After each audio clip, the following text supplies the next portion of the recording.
Posibleng tumestigo sa ICC laban kay dating Pangulong Duterte ang dalawang umaming miyembro umano ng Davao Death Squad, sina Edgar Matobato, isang self-confessed hitman, at ang dating pulis Davao na si Arturo Las Cañas.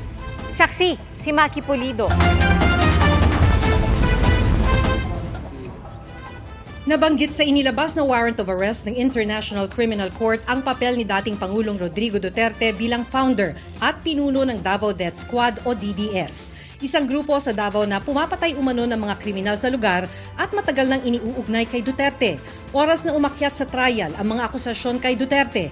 Dalawang aminadong dating mga miyembro umano ng Davao Death Squad ang posibleng tumestigo laban sa kanya. Yan sina Edgar Matobato at dating pulis Davao na si Arturo Las Cañas. Si Edgar Matobato, self-confessed hitman, ikinento sa Senate hearing noong 2016 ang pagpatay niya mula 1998 hanggang 2013. Oo. Ang trabaho namin, ma'am, ay pumapatay ng mga kriminal katulad ng drug pusher, rapist, snatcher, ganyan ang pinapatay namin araw-araw, pinapatay namin. Isa raw siya sa mga unang miyembro ng Lambada Boys na kalaunan ay tinawag ng Davao Death Squad na binuo umano ni dating Pangulo Rodrigo Duterte nung mayor siya ng Davao. Maraming inamin na pinatay si Matobato sa utos umano ni Duterte. Isa rito ang radio broadcaster na si June Pala. Kasi bakit po? Parang binabakbakan siya sa radyo araw-araw, ma'am, araw-araw. Kasali ako doon sa operation pero hindi ako umabot ng operation. Paano po pinatay si June Pala? Inambush, ma'am. Saan inambush? Sa papunta ng bahay niya, ma'am. Nabanggit din ni Matobato ang isa umanong kidnapper na nahuli nila sa Sarangani at pinakain umano sa buwaya. Hindi ko alam, ma'am, ang pangalan. Basta dinala namin tapos pinatay namin. Pero ang pagpatay, hindi na ginamitan ng dahas, ng baril, ng ano. Pinakain namin ng buhaya doon.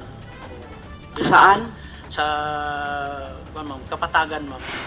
Si Arturo Las Cañas, dating pulis Davao, ang team leader ng Davao Death Squad. Dahil daw sa takot na unang itinanggi ni Las Cañas ang testimonya ni Matobato noong 2016. Pero noong 2017, lumutang para kumpirmahin ang pagpatay ng DDS sa utos umano ni Duterte. Isa raw sa unang naging misyon niya noon ang pagpatay sa umano'y drug lord sa Davao na si Alan Cancio. Dito nag-umpisa ang Davao Death Squad. Dahil po, may iniwan kaming note na ito huwag pamarisan, and then nakalagay doon, Davao Death Squad. Ito po ang umpisa. Sabi ni Las Cañas, binibigyan sila ng hanggang 100,000 peso reward sa bawat taong pinapatay nila.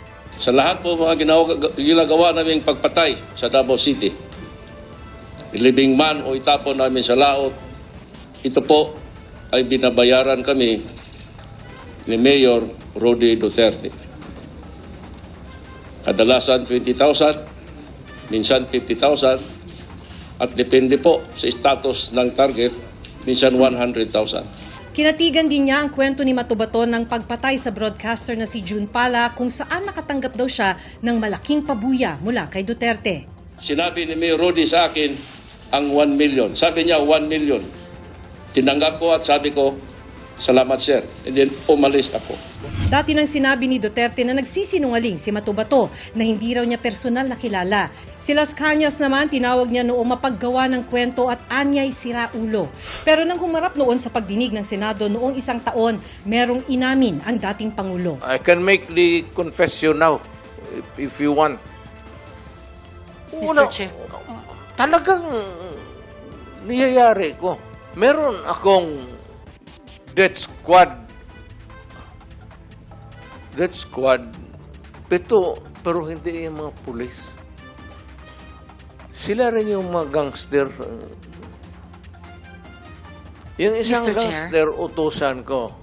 Patayin mo yan, kaya kung hindi mo patayin yan, patayin kita ngayon.